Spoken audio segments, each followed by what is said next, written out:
welcome back to Producer's Tips and Tricks by Mommy Cheryl. Oh, ayan. Meron na naman akong bagong bubuksan ngayon. Tara, join me.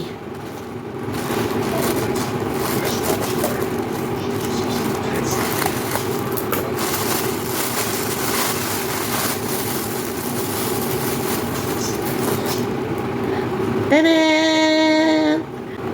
So, ito na. Ito na yung nasa loob. So, ano to? It's an otoscope. Or, in Tagalog, panunuli. Pero hindi naman umano. High-tech na at social pa.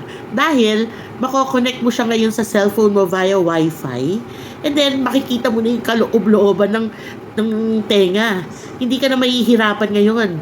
Unlike doon sa mga manual na kailangan mo pa ng ilaw, talagang sisipatin mo pa, baka matamaan mo, 'di ba, yung tawag dito, yung eardrum.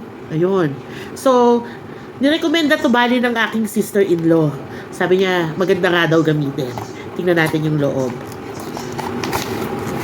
Ayan. Ito yung bali yung loob niya. Merong mga extra silicone na na spoon. Tapos, yan yung charger. Ito yung pinaka-pantutuli. O, diba? Ang ganda. So, I'm so excited to use this na to my kids.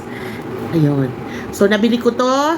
Na less na lahat ng discount, 443 pesos sa Shopee.